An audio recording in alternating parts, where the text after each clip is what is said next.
There is a moment in a 1996 60 Minutes interview that I have never been able to shake. Lesley Stahl is speaking with Madeleine Albright, who at the time was serving as U.S. Ambassador to the United Nations. Stahl says, "We have heard that 500,000 children have died. I mean, that's more children than died in Hiroshima. And is the price worth it?" Albright pauses, and then she says, "I think this is a very hard choice, but we think the price is worth it." She later said she regretted those words. She called it a mistake, a bad choice of phrasing, something taken out of context. Maybe. But words spoken without a script have a way of revealing what a person actually believes. And what Albright revealed in that moment was the quiet calculus at the center of American foreign policy in the 1990s, that the slow death of Iraqi civilians was an acceptable instrument of geopolitical pressure. "I wore this country's uniform for 30 years. I believe in American power. I believe in the necessity of hard choices.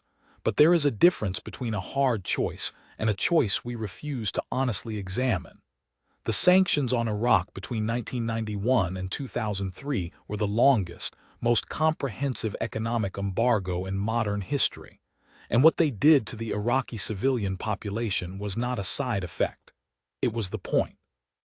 The United Nations imposed sweeping sanctions on Iraq following the invasion of Kuwait in August 1990.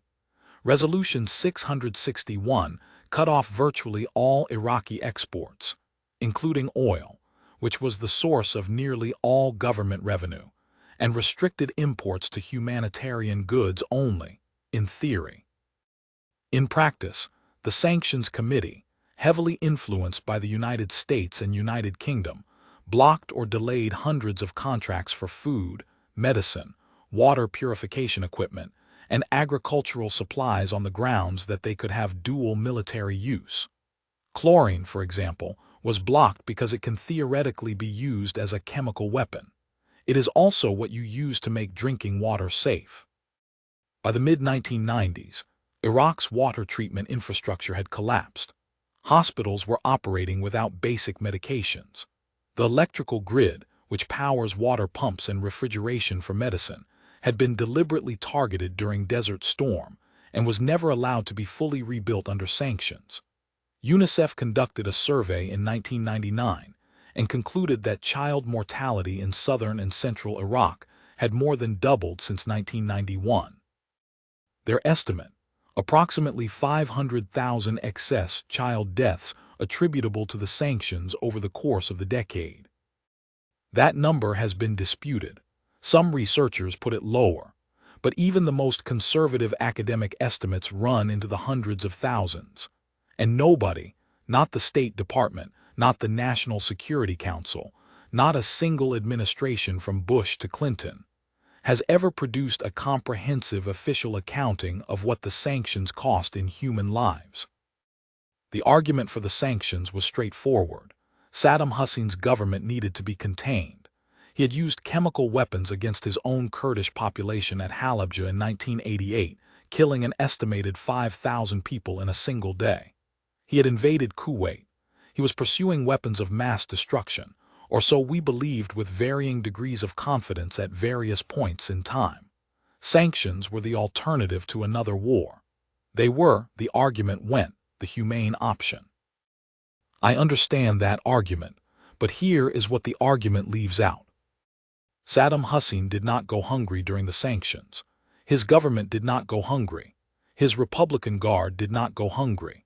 The Ba'ath Party elite did not go hungry. The sanctions, in practice, did not constrain the behavior of the Iraqi government in any meaningful military sense. What they constrained was the ability of ordinary Iraqi families to feed their children and access clean water and obtain antibiotics. The Iraqi government exploited this brilliantly. Saddam used the suffering of his own population as propaganda.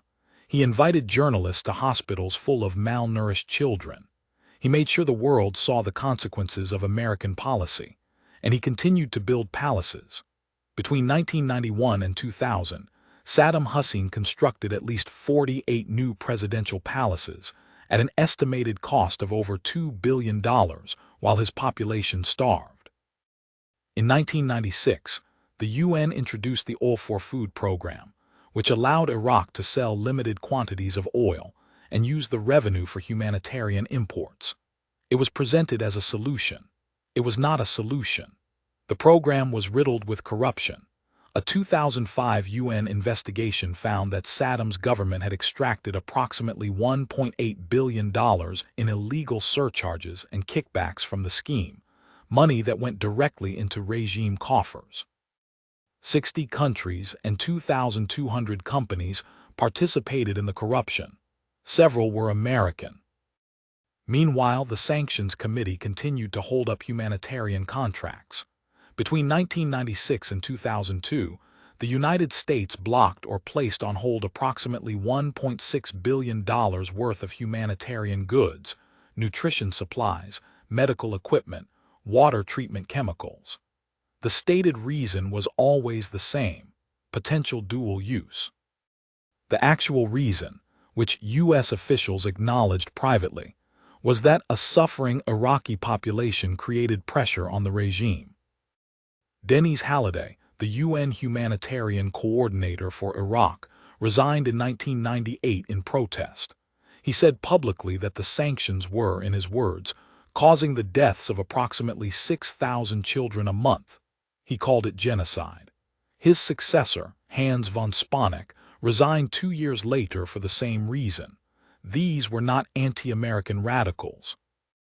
These were senior UN officials who had spent years on the ground watching what was happening, and who could not continue to administer a program they believed was killing civilians by design.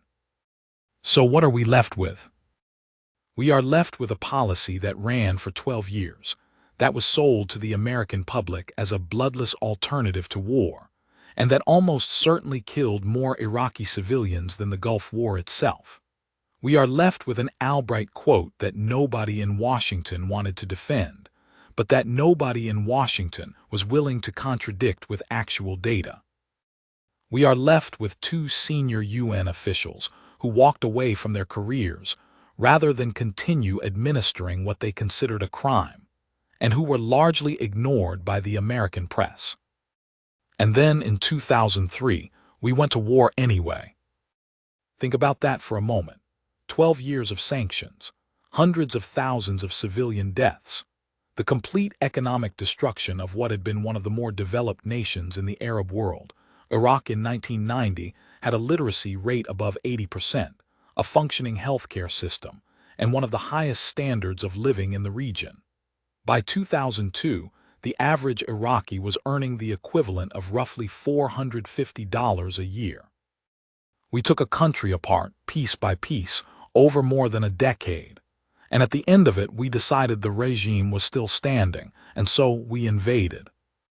The sanctions did not prevent the Iraq War. They set the conditions for it. They gutted Iraqi civil society, destroyed the middle class, radicalized a generation, and left a population so weakened and traumatized that when the invasion came in 2003, there was no functioning institutional resistance, no strong civil government, no independent judiciary, no viable political parties outside the Ba'ath structure, just a power vacuum, and we all know what filled it. The lesson here is not that sanctions are never justified. They are sometimes the right tool. The lesson is that comprehensive civilian sanctions, the kind that cut off food, medicine, and clean water from an entire population, are not a bloodless alternative to war. They are a slow-motion version of war, fought entirely on the backs of people who have no say in their government's decisions and no way to protect themselves.